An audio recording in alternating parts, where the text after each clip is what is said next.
Good morning everyone. सो अभी हम करने वाले हैं क्लास 10th का chapter acid base and salt.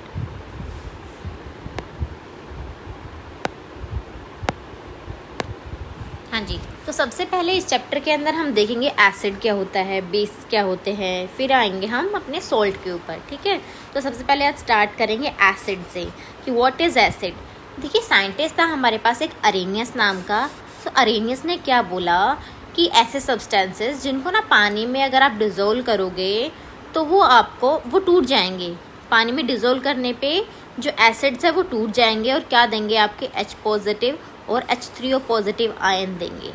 ठीक है, क्या था, अरेनियस ने क्या बोला कि ये सब्सटेंस ना पानी में डिज़ोल्व हो जाएंगे और पानी में डिज़ोल्व होने पे टूट जाएंगे, डिसोशिएट हो जाएंगे और क्या देंगे, आपके H पॉजिटिव और H3O पॉजिटिव आयन देंगे।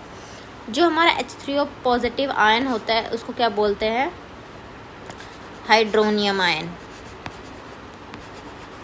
ये होता है आपका हाइड्रोनियम आयन।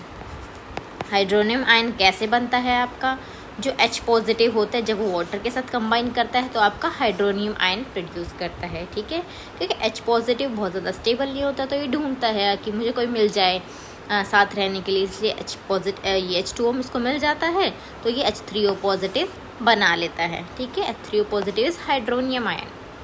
तो हमने अभी तक अरेनियस के अकॉर्डिंग एसिड की क्या डेफिनेशन पढ़ी। एसिड ऐसे सब्सटेंस है जिनको अगर हम पानी में डालें तो वो टूट जाएंगे, किसके अंदर, वो टूट जाएंगे और हमें क्या मिलेगा, H पॉजिटिव आयन मिलेगा। ठीक है, अगर हमें H पॉजिटिव आयन मिला तो वो क्या है, एसिड है।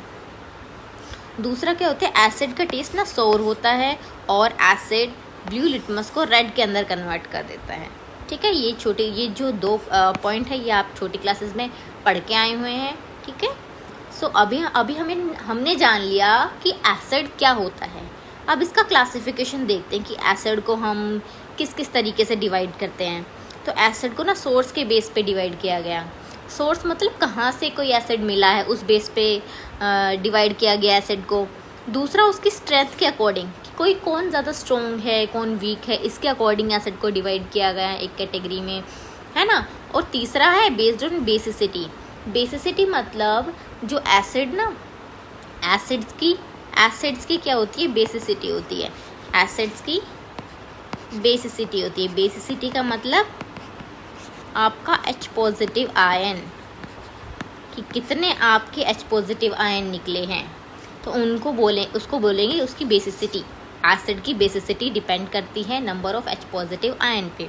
ठीक है, तो जितने जो ज़्यादा H पॉजिटिव आयन देगा वो उतना ज़्यादा बेसिक हो जाएगा, बेसिसिटी उसकी उतनी ज़्यादा हो जाएगी। और इस बेसिस पे हमने एसिड्स को कैटेगराइज किया है। ठीक है, तो सबसे पहले हमने 3 कैटेगरी में डिवाइड किया था। तो सबसे पहले सोर्स के बेसिस पे हम देखते हैं।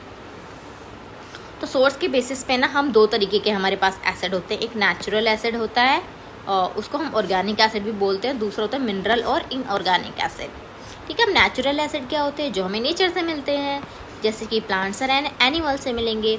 और मिनरल एसिड क्या होते हैं, या फिर इनऑर्गेनिक एसिड क्या होते हैं, जो हमें मिनरल से मिलते हैं, या फिर उनको मैन क्या करता है, सिंथेसाइज करता है लैब्स के अंदर। ठीक है, ऐसे एसिड क्या होते हैं, इनऑर्गेनिक एसिड या फिर मिनरल एसिड बोला जाता है।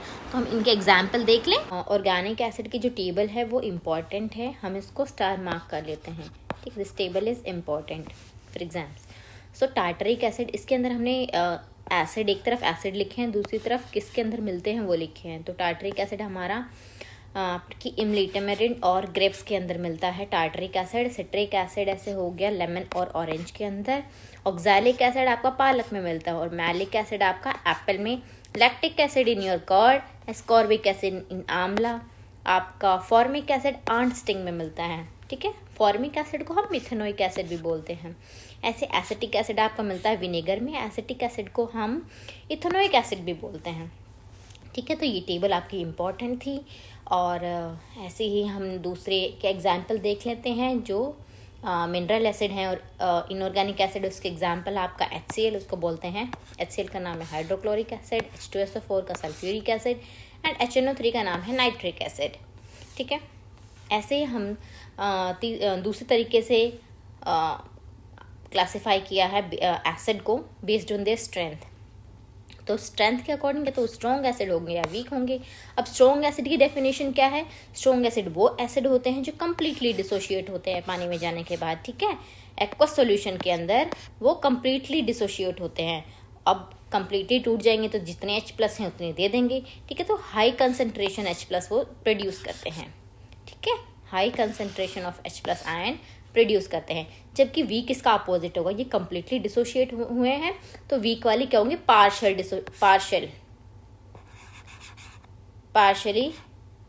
डिसोशिएशन, इसका होगा पार्शियल डिसोशिएशन, ठीक है।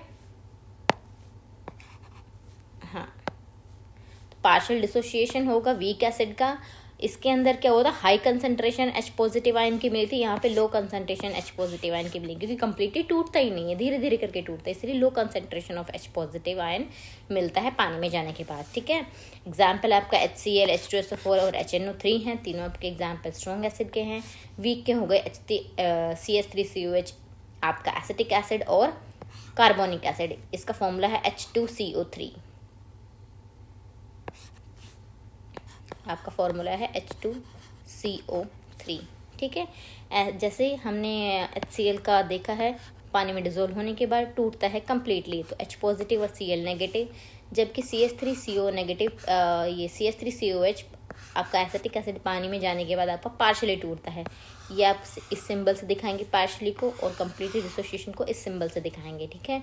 रिएक्शन को किस में टूटेगा? H+ और CS3COO नेगेटिव आयन के अंदर, ठीक है। इस साइन का मतलब क्या है कि रिएक्शन आपकी यहाँ से इधर भी जा सकती है और यहाँ से रिएक्शन वापस भी जाती है, ठीक है। इसीलिए पार्शियल डिसोसिएशन इसको बोला जाता है।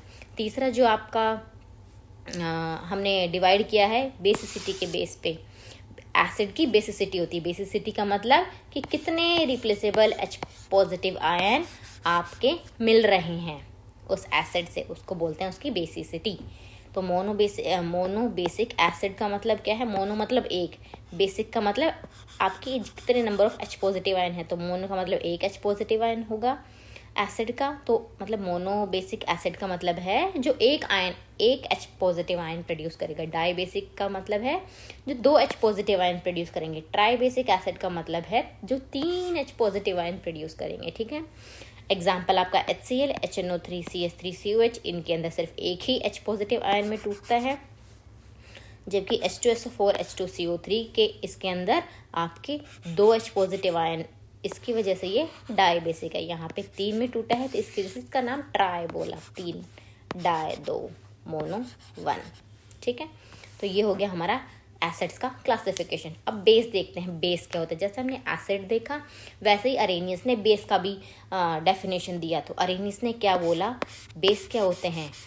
बेस ऐसे सब्सटेंस होते हैं जो पानी में डिजोल्व होने के बाद OH नेगेटिव आयन देते हैं, इसको बोलते हैं हाइड्रोक्सिल आयन, ठीक है। तो पानी में डिजोल्व होने के बाद हाइड्रोक्सिल आयन देंगे, OH नेगेटिव आयन देंगे। एग्जाम्पल आपका NH4OH, calcium hydroxide, CaOH whole twice, magnesium hydroxide, MgOH whole twice, ठीक है। और बेसिस सोपी इन टच होते हैं और बिटर इन टेस्ट होते हैं, ठीक है। और ये क्या करते हैं? रेड लिटमस टू ब्लू में कन्वर्ट करते हैं, red litmus to blue bases, ठीक है। तो आपको ये पॉइंट आपको पहले से पता है, छोटी क्लासेस में आप पढ़ के आए हैं, ठीक है। अब देखते हैं क्लासिफिकेशन। जैसे एसिड का क्लासिफिकेशन हमने किया था वैसे हम बेसिस का क्लासिफिकेशन करेंगे। पहले हम स्ट्रेंथ के बेस पे करेंगे कि कोई बेस स्ट्रॉन्ग है या कोई बेस वीक है। दूसरा करेंगे उसकी एसिडिटी पे, क्योंकि हमने क्या बोला था कि बेस की क्या होती है? एसिडिटी।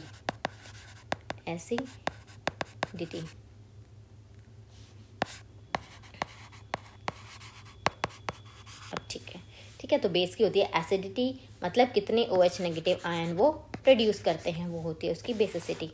इस बेसिस पे हमने 2 तरीके से डिवाइड किया है। तो स्ट्रेंथ के अकॉर्डिंग हमने ना बेस को 2 तरीके से डिवाइड किया, या तो वो स्ट्रॉन्ग होगा या वह वीक होगा। स्ट्रेंथ तो यही होती है ना। तो डेफिनेशन देखते हैं। स्ट्रॉन्ग बेस हम किसको बोलेंगे? ऐसे बेस जो कम्प्लीटली डिसोशिएट हो जाते हैं पानी में जाने के बाद, उनको स्ट्रॉन्ग बेस बोलते हैं। और जो पार्शली डिसोशिएट होते हैं उनको क्या बोलते हैं? वीक बेस बोलते हैं, ठीक है। एग्जाम्पल आपका KOH, NaOH आपके स्ट्रॉन्ग बेसिस के एग्जाम्पल है। NH4OH आपका, और MgOH whole twice magnesium hydroxide, ये आपके वीक बेस के एग्जाम्पल हैं। ठीक है, दूसरा उसका बेसिसिटी के बेस्ड ऑन एसिडिटी, क्योंकि बेस की तो एसिडिटी होती है, तो एसिडिटी के अकॉर्डिंग हमने दो तरीके से डिवाइड किया। या तो जो एक आयन प्रोड्यूस करेगा उसको मोनो एसिडिक बेस बोल देंगे, जो दो OH नेगेटिव आयन प्रोड्यूस करेंगे उनको डाई एसिडिक बेस बोल देंगे। एग्जाम्पल आपका NH4OH है, KOH है और NaOH है। क्योंकि ये सब आपके सिर्फ एक ही OH नेगेटिव आयन प्रोड्यूस करेंगे, जबकि इसके अंदर OH negative whole twice 2 OH negative है, यहाँ भी 2 OH नेगेटिव है, तो आपके 2 OH नेगेटिव आयन प्रोड्यूस करेंगे और ये किसके अंदर आ जाएंगे, डाई एसिडिक बेस के अंदर आ जाएंगे। ठीक है, यहाँ पे मैंने कुछ कॉमन नेम्स लिखे हैं, आपका यहाँ पे केमिकल नेम लिखा है और कुछ उसके यूजेस लिखे हैं कि ये वाला बेस कहाँ कहाँ यूज़ होता है। ठीक है, कास्टिक सोडा ये आपको इम्पॉर्टेंट है बेटा, कास्टिक सोडा आपका बहुत ही इंपॉर्टेंट है। कास्टिक सोडा का फॉर्मूला होता है NaOH। ठीक है, सोडियम हाइड्रोक्साइड को कास्टिक सोडा बोला जाता है और ये आपका साबुन में, सोप में यूज़ होता है। जैसे ऐसे कास्टिक सोडा होता है ऐसे कास्टिक पोटाश होता है, KOH को कास्टिक पोटाश बोलते हैं, उसका नाम होता है केमिकल नेम पोटाशियम हाइड्रोक्साइड। ठीक है, आपके दोनों NaOH KOH दोनों ही एग्जाम्पल है स्ट्रॉन्ग एसिड के, स्ट्रॉन्ग बेस के। नेक्स्ट है आपका milk of magnesia. Milk of magnesia का फॉर्मूला होता है MgOH होल ट्वाइस। ये आपका इनो के अंदर प्रेजेंट होता है। जब आपको एसिडिटी हो जाती है स्टमक में तो आप मिल्क ऑफ मैग्नीशिया लेते हैं। ठीक है, मिल्क ऑफ मैग्नीशिया लेते हैं तो उससे स्टमक पेन ठीक हो जाता है, क्योंकि आपका एसिड न्यूट्रलाइज हो जाता है बेस से। नेक्स्ट होता है आपका स्लेक्ट लाइम, ये भी आपका इंपॉर्टेंट है और ये भी आपका इंपॉर्टेंट है। स्लेक्ट लाइम आपका कैल्शियम हाइड्रोक्साइड को बोलते हैं। कैल्शियम हाइड्रोक्साइड आपका सीमेंट के अंदर मिलता है। ठीक है, इतना समझ में आया। ठीक है, इसके बाद मैं एक और पॉइंट मेंशन करूँगी। यहाँ पे होता है बेस के अंदर एल्कली। एल्कली किसको बोला जाता है? एल्कली वो बेसिस होते हैं जो वाटर के अंदर सोल्यूबल होते हैं। ठीक है, तो एल्कलीज किसको बोलते हैं? Alkalis are those bases which are soluble in water, which are soluble in water। ठीक है, उनको हम एल्कली बोलते हैं। तो ऐसे बेस जो पानी के अंदर सोल्यूबल होता है उनको एल्कली बोला जाता है। एग्जाम्पल आपका NaOH है और आपका KOH है, दोनों ही आपके क्या है, एल्कलीज बोले जाते हैं। ठीक है, और ऐसे बेसिस जो पानी में डिजोल्व नहीं होते हैं, जो पानी में सोल्यूबल नहीं होते हैं, उनको क्या बोलेंगे? उनको सिर्फ बेस ही बोला जाता है। ठीक है, so thank you for your precious time. ठीक है, और बाकी का लेक्चर हम कल कवर करते हैं। So thank you so much.